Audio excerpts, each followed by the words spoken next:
Business രംഗത്തെ ചില പ്രമുഖരുണ്ട്. ആദ്യം നമുക്ക് അവരെ ഒന്ന് പരിചയപ്പെടാം.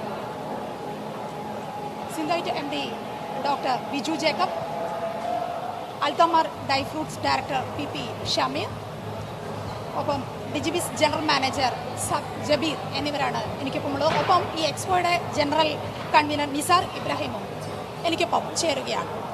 ഇനിയിപ്പോൾ ഏറ്റവും കൂടുതൽ അറിയേണ്ടത് നിർമ്മാണ മേഖലയുടെ മുന്നോട്ടുള്ള പോക്ക് എങ്ങനെയാണെന്നാണ്.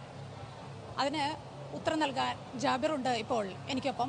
ജപ്പാനിലെ കാര്യം നേരത്തെ നിസാർ പറയുന്നത് കേട്ടില്ലേ? ഐഡിയ, പിന്നെ വേണ്ടത് സിസ്റ്റമാറ്റിക് ആവുക എന്നതാണ്. നിങ്ങളുടെ ഈ കൺസ്ട്രക്ഷൻ മേഖലയിൽ നിങ്ങൾ എങ്ങനെയാണ് അത്തരത്തിലുള്ള കാര്യങ്ങളുമായി മുന്നോട്ട് പോകുന്നത്? പ്രത്യേകിച്ചും ഈ കോവിഡ് അനന്തരം എങ്ങനെയാണ് അതിലേക്കൊക്കെ കടന്നോ? നമ്മളും ഇതേപോലെ തുടക്കത്തിൽ ബുദ്ധിമുട്ട് അനുഭവിച്ചിട്ടുണ്ട്. സിസ്റ്റം ആവുന്നില്ലായിരുന്നു, എങ്ങനെ കോർഡിനേറ്റ് ചെയ്ത് എത്തത്തില്ല. പല കാരണം കൊണ്ടാവാം, മെറ്റീരിയൽസിന് അറേഞ്ച്മെന്റ്സ് ആവാം, അല്ലെങ്കിൽ ലേബേഴ്സിന്റെ ഷെഡ്യൂളിംഗ് ആവാം.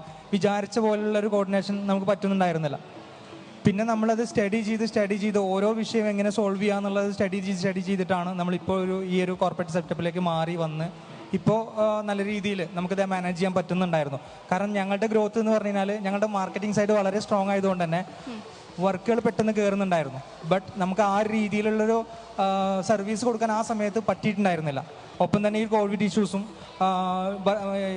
നേരത്തെ സാറ് പറഞ്ഞ പോലെ ഏതെങ്കിലും കോറിമടകൾ സ്റ്റോപ്പ് ആവുക, പെട്ടെന്നുള്ള മെറ്റീരിയൽസിൻ്റെ ഹൈക്ക്, സ്ട്രൈക്ക് കാര്യങ്ങളൊക്കെ വരുമ്പോൾ തീർച്ചയായിട്ടും നമുക്കും ബുദ്ധിമുട്ട് വന്നിട്ടുണ്ടായിരുന്നു. പക്ഷേ അത് ഇപ്പോഴും ആണെങ്കിലും ഈ പറഞ്ഞ പോലെ അൺഎക്സ്പെക്റ്റഡ് ആണ്. നമുക്ക് ചിലപ്പോൾ ഒരു മഴ പെയ്യുമ്പോഴേക്കും ചിലപ്പോൾ കളക്ടർ കംപ്ലീറ്റ് സ്റ്റോപ്പ് ചെയ്യുക എന്നുള്ള ലെവലിലോ അനൗൺസ്മെൻറ്റ് വന്നു കഴിഞ്ഞാൽ തീർച്ചയായിട്ടും നമ്മൾ പ്ലാൻ ചെയ്ത എല്ലാ കാര്യങ്ങളും തെറ്റിപ്പോകാറുണ്ട്. അപ്പോൾ അത് സിസ്റ്റത്തിലേക്ക് കൊണ്ടുവന്നിട്ടില്ല എന്നുണ്ടെങ്കിൽ തീർച്ചയായിട്ടും ഒരുപാട് മെറ്റീരിയൽ ആണെങ്കിലും ഒരു ലോസ് കാര്യങ്ങൾ സംഭവിച്ചുകൊണ്ടിരിക്കും.